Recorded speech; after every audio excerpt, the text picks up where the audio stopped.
Hello everyone, welcome to cutie girl. Upcoming రివ్యూలోకి వెళ్ళిపోదాం. వైజయంతి చిలకమ్మ విషయంలో మరోసారి విరుచుకు పడుతుంది కదా. ఏ చిలకమ్మ, నా భర్తని లొంగ తీసుకోవాలనుకుంటావా అని చెప్పి చిలకమ్మ చెంప పగలగొట్టేలోపు జగదాత్రి వైజయంతి చెయ్యిని అడ్డుకుంటుంది.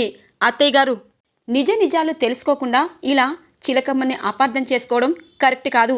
మీరు తనని గుద్దుకున్నారా లేదా అని అంటుంది. అయితే ఆయన మీద పడుతుండదా, వచ్చినప్పటి నుండి దీని వాలకం చూస్తున్నాను అనగానే, ఏం చూశారమ్మా? నిజం చెప్పాలంటే నేను మీ వాలకం చూస్తున్నాను. నన్నెందుకు అనుమానిస్తున్నారు? మీ మీద మీకు నమ్మకం లేదా? అలాగే సుధాకర్ అయ్యగారిపై మీకు నమ్మకం లేదా? అంటే ఆయన తప్పు చేస్తారని మీరు అనుకుంటున్నారా అనగానే, అవునే వైజయంతి, నేను తప్పు చేసేవాళ్ళకి కనిపిస్తున్నానా? ప్రతిసారి ఆ చిలకమ్మతో నన్ను ఇలా ఎందుకు అంటగడుతున్నావు? చూడు వైజయంతి, ఇప్పుడు చెప్తున్నాను, నిజం చెప్పాలంటే తప్పు చేసి పెళ్లికి ముందు పిల్లల్ని కనింది నువ్వు, నేను కాదు అనగానే, నీ ముఖం, నేను తప్పు చేసిండానా? అవును, ఆ శ్రీవల్లి విషయంలో మా అన్న నన్ను చంపాలనుకున్నాడు. ఇప్పుడేమో ఈయనేదో పతివ్రత శిరోమణులాగా నేను తప్పు చేసిన వాడిని అవుతానా? ఆ శ్రీవల్లిని చంపితే గాని నా మనశ్శాంతి, నేను మంచిదానని వీళ్ళెవరికి తెలిసేటట్టు లేదు అని చెప్పి వైజయంతి కోపంగా వెళ్ళిపోతుంది. ఇక జగదాత్రి, మామయ్య గారు, ఎందుకిలా అత్తయ్య గారు మిమ్మల్ని అనుమానిస్తున్నారు అనగానే, దానికి బాగా పిచ్చి పట్టిందమ్మా, ఏది చూసినా పామే అనుకుంటుంది. చిలకమ్మ, నువ్వేమీ బాధపడద్దు అని చెప్పి అంటూ ఉంటారు. ఇక చిలకమ్మ అక్కడి నుండి వెళ్తూ ఉంటుంది. ఇది ఇలా ఉండగా దివ్యాంక సోనీతో మాట్లాడుతుంది. చెప్పండి మేడం, ఏం చెయ్యాలి అనగానే, ఆ యువరాజ్ని నీ బుట్టలో పడేసుకోవాలి. అలాగే కౌశికి ఆఫీసులో ప్రతి పని నాకు తెలిసేలా చేస్తున్నావు. అలాగే యువరాజ్ని నీ గ్రిప్లో పెట్టుకుంటే ఇక కౌశికి పెట్టిన ఆ కంపెనీ దివాలా తీస్తుంది. అలాగే ఆ యువరాజ్ నిషికి తిక్క కుదురుతుంది. నన్నే మోసం చేస్తారా? 25 లక్షలు పెట్టిన కెమెరాని అనవసరంగా వీళ్ళ కోసం ఉపయోగించాను. వీళ్ళకి నేను ఇప్పుడు అసలు కథ ఏంటి అన్నది తెలియజేస్తాను. సోనీ, నువ్వు బయటికి వెళ్ళు అనగానే, బయటికంటే ఎక్కడికి మేడం అని అంటుంది. యువరాజ్ దగ్గరికి వెళ్ళు. ఇంట్లో ఏదైనా గనక నువ్వు తన్ని వశపరుచుకుంటే నీ గ్రిప్లో ఉంటాడు. ఇకపై యువరాజ్ నీ చేతిలోకి వస్తే ఆ ఆఫీస్ తాళాలు నీ చేతిలోకి వస్తాయి. అలాగే రోజు రోజుకి ఆ కౌశిక్కి పెట్టిన ఆ కంపెనీ దివాలా తీస్తుంది అని అంటుంది దివ్యాంక. సరే మేడం, ఇప్పుడే ఫైల్స్పై ఏదో సంతకం చేయాలని వెళ్తాను. మార్నింగ్ కదా, ఆడవాళ్ళు ఎవరి పనుల్లో వాళ్ళు ఉంటారు. నేను యువరాజ్కి దగ్గర అవుతాలే, మీరు టెన్షన్ పడద్దు అని చెప్పి ఇక సోనీ సుధాకర్ ఇంటికి వస్తుంది. ఎక్స్క్యూజ్ మీ అనేలోపు చిలకమ్మ వస్తుంది. హాల్లో ఎవరు ఉండరు. ఎవరమ్మ మీరు అని అంటుంది చిలకమ్మ. నేను ఆఫీస్ నుండి వచ్చాలే, యువరాజ్ గారితో కొంచెం కొన్ని ఫైల్పై సంతకం చేయాలి అని అంటుంది సోనీ. అవునా, పైనుండమ్మా, వెళ్ళు అని అంటుంది చిలకమ్మ. ఇక సోనీ అందరూ లేరని గమనించి ఇక యువరాజ్ బెడ్రూమ్లోకి వస్తుంది. హాయ్ సార్ అనగానే, సోనీ నువ్వేంటి ఫోన్ చేయకుండా వచ్చావు అనగానే, నిషికా గారు లేరా సార్ అని అంటుంది. తను అర్జెంటుగా బయట పనుంటే వెళ్ళింది. ఏదైనా ఫైల్స్పై సంతకం చేయాలా అనగానే, అవును సార్, 2 డేస్ నుండి మీరు ఆఫీస్కి రావటం లేదు. ఎక్కడ వర్క్స్ అక్కడే ఉండిపోయాయి. ఈ ఫైల్పై మీరు సంతకం చేశారు అంటే మీ వర్క్ కూడా నేనే ఫినిష్ చేస్తాను. మీరు 2 డేస్ రాకపోయినా మీకు ఫోన్ చేయకుండా వచ్చినందుకు సారీ సార్ అని అంటుంది. ఓ అవునా, దేనిపై సంతకం పెట్టాలి అనగానే, సార్ మీరంటే నాకు ఎంత అభిమానం ఉంది కదా, కనీసం థ్యాంక్స్ చెప్పలేదేంటి సార్ అని అంటుంది సోనీ. అంటే నా వర్క్ అంతా నువ్వు చేశావు, థ్యాంక్స్ అనగానే, సార్ థ్యాంక్స్తో నిజంగా ఇలాంటి బంధం ముడిపడుతుందా? నిజం చెప్పాలంటే మీరు ఒకప్పుడు ఎలా ఉండేవారు అన్నది తెలుసుకున్నాను సార్. మీరు చాలా హ్యాపీగా అమ్మాయిలతో డ్యూయెట్లు పాడుకునేవారు. ఇప్పుడు నిషికి దగ్గరయ్యి భార్యగా చేసుకొని మీరు పాత చింతకాయ పచ్చడిలాగే ఉంటున్నట్టు అనిపిస్తుంది. మిమ్మల్ని చూస్తుంటే జాలేస్తుంది సార్ అని అంటుంది సోనీ. అంటే నేను పాత యువరాజులా ఉంటే నీకు నచ్చానా అని అంటారు. అవును సార్, అమ్మాయిలకి ఎవరికైనా అలా ఉంటేనే నచ్చుతారు కదా. ఇలా ఫ్యామిలీ మ్యాన్లా ఉంటే ఇంట్లో మీ భార్యకే నచ్చుతారు. ఎప్పుడైనా ఎంజాయ్ చేయాలి సార్ అని అంటుంది. సరే, సంతకాలు పెడతాను అనగానే ఇక సోనీ, ఈ యువరాజ్ నా గ్రిప్లోకి వచ్చేసినట్టే. ఇప్పుడే యువరాజ్ని లొంగ తీసుకుంటే ఇక ఈ కంపెనీలో ఉన్న ప్రతి రూపాయి ఖచ్చితంగా దివ్యాంకకి చేరుతుంది. వీళ్ళు నాశనం అవ్వాలనే కదా అటు మీనన్, దివ్యాంక, నేను వేసుకున్న ప్లాను. నన్ను వీళ్ళు గుర్తుపట్టినందుకు చాలా హ్యాపీ అని అనుకుంటుంది సోనీ. ఇది ఇలా ఉండగా జగదాత్రి కేదార్, అత్తయ్య ఇందాక ఎవరో వచ్చినట్టున్నారు అనగానే, అవునమ్మి, ఇందాక ఒక అమ్మాయి ఆఫీస్ నుండి వచ్చింది. యువరాజ్ని కలవాలంది. నేనే పైకి పంపించాను అనగానే, అయ్యో పిన్ని, పైకి పంపించడం ఎందుకు? ఒకవేళ ఆఫీస్ నుండి వస్తే హాల్లో కూర్చోబెట్టచ్చు కదా. యువరాజే కిందికి వచ్చారు. అసలే నిషి ఇంట్లో లేదు, బయటికి వెళ్ళింది.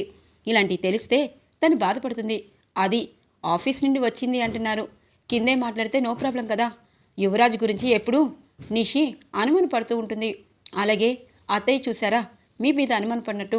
ఇప్పుడు నిషి అత్తయ్య ఇద్దరు మనస్తత్వం ఒకటే. ఎవరైనా యువరాజ్తో మాట్లాడితే అనుమానం పిచ్చి. తను వచ్చేలోపు తన్ని బయటికి తెమ్మనాలి అని చెప్పి అంటూ ఉండగానే నిషి వస్తుంది. ఏంటే, ఎవరి గురించి మాట్లాడుతున్నావు? నాకు అనుమానం ఏంటి? నేను ఇంట్లో లేనప్పుడు ఎవరొచ్చారు అనగానే, అయ్యో ఎవరేంటి, ఎవరో ఆఫీస్ నుండి అమ్మాయి వచ్చింది, నేనే పంపించాను అని చెప్పి అంటుంది చిలకమ్మ. ఇక నిషి పరుగు పరుగున పైకి వచ్చేసరికి ఇటు సోని తన గ్రిప్లోకి యువరాజ్ రావాలని చెప్పి ఇక వెంటనే తన్ని బెడ్పై తోసేస్తుంది. తను కూడా పడిపోయేసరికి, ఏంటి సోని అని అంటారు. సార్, సంతకాలు ఎప్పుడైనా చేయొచ్చు, కానీ నిషిక మేడం లేరు కదా, మీ బెడ్ చూస్తుంటే అనగానే, సోని అని చెప్పి ఇక మీద చెయ్యబోతూ ఉంటే నిషిగా డోర్ని ఒక్క తన్ను తంతుంది. వాళ్ళిద్దరూ అలా పడిపోవడం చూసి యువరాజ్ అని అంటుంది. నిషి రారా అనగానే ఇంతలో, ఇదొచ్చేసిందా, ఫైల్పై సంతకాలు కూడా చేయకుండా అనవసరంగా నేనే అని చెప్పి, మేడం రండి రండి అనగానే, ఏంటి ఆఫీస్కి రాకపోతే ఇంటికే వచ్చి ఇలా ధైర్యంగా నా పెట్టుపై పడుకుంటావా అని చెప్పి ఇక నిషి సోని చేతిని పట్టుకుని పైకి లేపుతుంది. యువరాజ్ అంటారు, నిషి ఇలా బిహేవ్ చేయడం నాకు నచ్చలేదు. ఇలా లేబర్గా బిహేవ్ చేస్తావేంటి? నేను 2 days ఆఫీస్కి వెళ్ళలేదు. సోని వచ్చింది అనగానే, వస్తే కింద హాల్లో కూర్చొని సైన్ చేయించాలి. ఇలా డైరెక్ట్గా బెడ్రూమ్లోకి రాకూడదు. దీన్ని వేషాలు నేను ఆఫీస్లోనే చూశాను. నువ్వు మర్యాదగా అనగానే, మేడం టూ మచ్గా మాట్లాడద్దు. నేను ఇక్కడ సంతకాలు పెట్టడానికే వచ్చాను. ఏంటి సార్, ఏంటి? ఈవిడేమో లేబర్గా మాట్లాడుతుంది. బయట కనీసం చిల్లర వాళ్ళగాడ ఇలా బిహేవ్ చేయరు. మీరు ఈమెను పెళ్లి చేసుకొని ఎలా ఉంటున్నారు అని చెప్పి సోని ఇక తప్పించుకొని ఫైల్ తీసుకొని గబగబా కిందికి వస్తుంది. ఇక యువరాజ్ అలాగే నిషి కిందికి వచ్చేలోపు సోని గబగబా ఏడుస్తూ ఉన్నట్టు నటిస్తూ వెళ్ళిపోతుంది. ఇక చిలకమ్మ ఆగమ్మి అని అంటూలవే జగదాత్రి కేదార్ వస్తారు. ఆ అమ్మాయి వెళ్ళిపోయిందా? నిషి ఏమైంది అనగానే, నువ్వు నోరుమివే.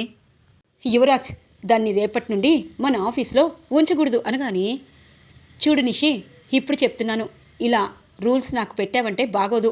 నేను నిజాయితీగానే ఉన్నాను అనగానే, నీ నిజాయితీ ఎలాంటిదో నాకు అర్థమైంది. నేను లేనప్పుడు ఆ సోనిని ఇంటికి పిలిపిస్తావా అనగానే, నిషి ఎందుకింత కోపం? ఓన్లీ ఫైల్ పైన సంతకం చేయలేదు అని చెప్పి ఆ అమ్మాయి చెప్తుంది కదా అనగానే, ఓహో, నీ కాపురానికి ఎప్పుడైనా ఎసరు పెడితే నీకు ఆ బాధ అర్థమవుతుందే. అయినా యువరాజ్, దాన్ని పని నుండి తీసేసావు, లేకపోతే నేను ఊరుకోను అనగానే, చూడు, ఇంకా నువ్వు ఇక్కడే ఈ ఇంట్లోనే ఈ బ్రెయిన్తోనే ఆలోచిస్తున్నావు.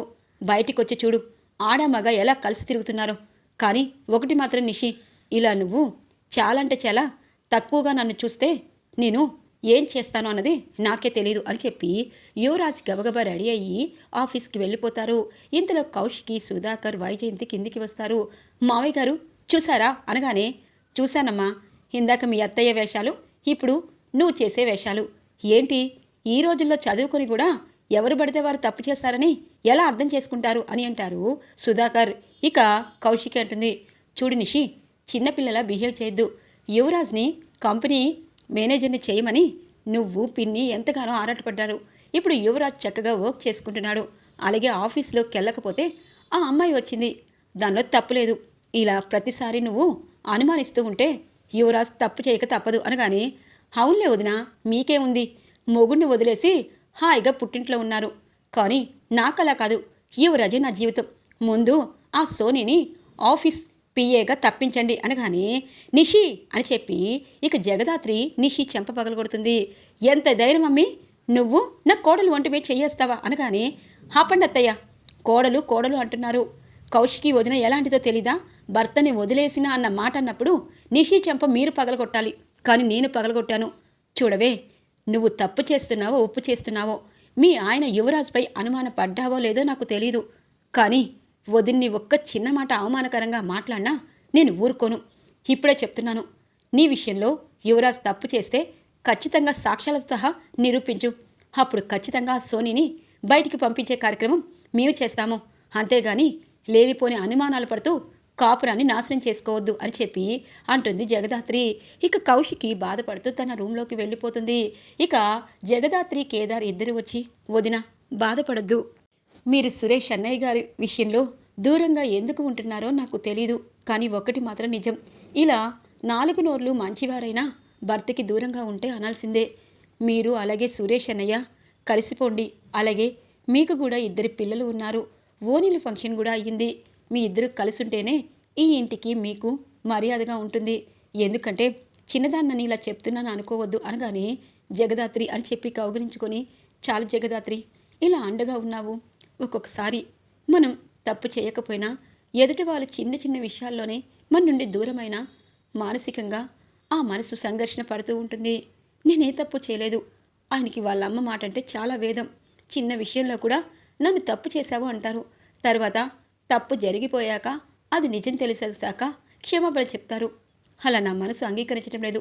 మొన్నటికి మొన్న దివ్యాంక విషయంలో కూడా 5 కోట్ల విషయంలో నన్ను తప్పు పట్టారు, కానీ దివ్యాంక ఇలా చేస్తుందేమోనని తను ఆలోచించలేదు అనగానే, వదిన, భార్యాభర్తల మధ్య చిన్న చిన్న సమస్యలు ఉంటాయి. అన్నయ్య మీరు చాలా మంచివారు. అన్నయ్యని త్వరలో ఇక్కడికి రమ్మని చెప్పండి అని చెప్పి జగదాత్రి కేదార్ అక్కడి నుండి వెళ్ళిపోతారు. ఇలా 2 రోజులు గడుస్తాయి. శ్రీవల్లిని తీసుకువెళ్ళాలని పాపారాయుడు వస్తూ ఉంటారు. శ్రీవల్లికి నేను ఎలాగైనా చనిపోవాలి, ఎందుకంటే ఈ ఇంట్లో ఉంటే అమ్మ పరువు పోతుంది. ఎలాగూ పాపారాయుడు మామయ్య నన్ను చంపేస్తాడు, కానీ అక్కడికి వెళ్ళాక చనిపోకూడదు. నేను ఇంటికి భారం, అన్నయ్య వదినలకి భారం లేదు. నేను ఎక్కడికైనా వెళ్ళిపోతాను, లేకపోతే చనిపోతాను అని చెప్పి శ్రీవల్లి అర్ధరాత్రి వేళ ఎవరికీ చెప్పకుండా ఇక తను ఒంటరిగా వెళ్తూ ఉంటుంది. అర్ధరాత్రి రమ్య వాళ్ళు డ్యూటీ చేస్తూ ఉంటే శ్రీవల్లి కనిపిస్తుంది. శ్రీవల్లి, నువ్వేంటి ఇంత అర్ధరాత్రి వేళ అని చెప్పి ఇక జగదాత్రి కేదార్కి ఇక ఫోన్ చేస్తుంది రమ్య. వాళ్ళిద్దరూ హుటాహుటిన అర్ధరాత్రి వేళ శ్రీవల్లిని చేరుకుంటారు. ఏమైందమ్మా, మీకు మేము ఉన్నాం కదా అనగానే, రేపు పాపారాయుడు మామయ్య ఇంటికి వస్తారు, నన్ను తీసుకువెళ్తారు. తను ఏమనుకుంటున్నాడో నాకు తెలీదు. నేను ఉండటం వల్లే కదా ఇదంతా గొడవ, అందుకే అనగానే, శ్రీవల్లి, మేము నిన్ను తన్ని ఎలా పంపిస్తాము? అయినా ఆయన నిజస్వరూపం ఏంటో అన్నది అందరి ముందు బయట పెడతాము. నువ్వు కంగారు పడద్దు. ఇప్పుడు అర్ధరాత్రి అయింది. రేపు ఆయనతో నిన్ను పంపిస్తాము. అలాగే నిన్ను రమ్య ఫాలో అవుతుంది. ఖచ్చితంగా మామయ్య, అదే బాబాయ్ గారు, పాపారాయుడు బాబాయ్ గారు నిన్ను ఏదైనా చేస్తే అక్కడే ఖచ్చితంగా రమ్య అతన్ని సాక్ష్యాధారాలతో సహా ఇంట్లో వాళ్ళందరి ముందు ఉంచుతుంది. తన్ని ఏం చేయాలో అది చేస్తుంది.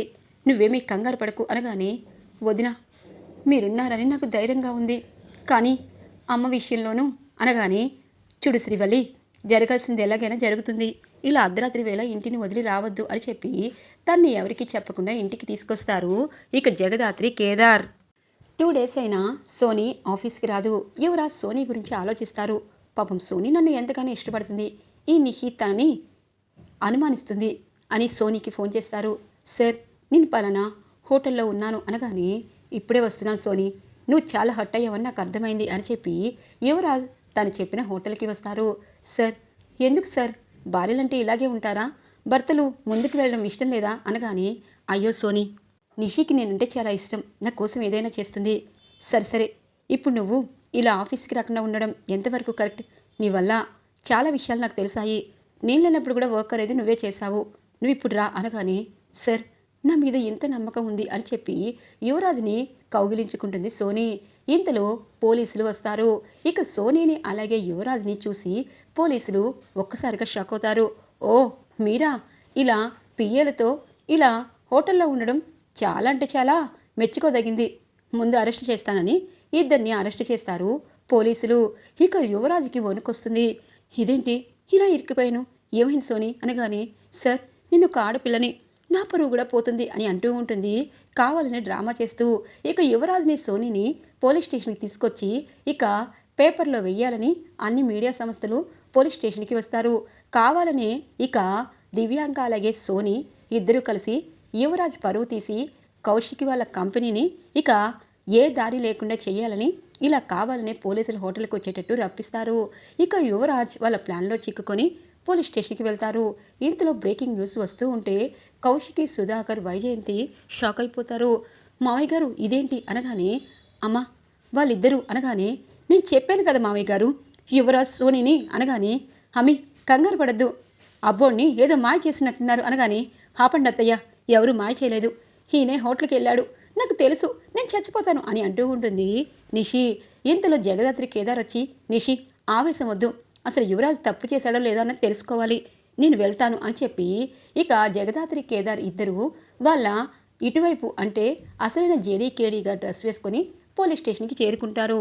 ఈరోజు రివ్యూలో ఇంట్రెస్టింగ్గా ఎండ్ అవుతుంది ఫ్రెండ్స్. రాబోయే రివ్యూ కోసం మా ఛానల్ని సబ్స్క్రైబ్ చేసుకోండి. Thanks for watching friends.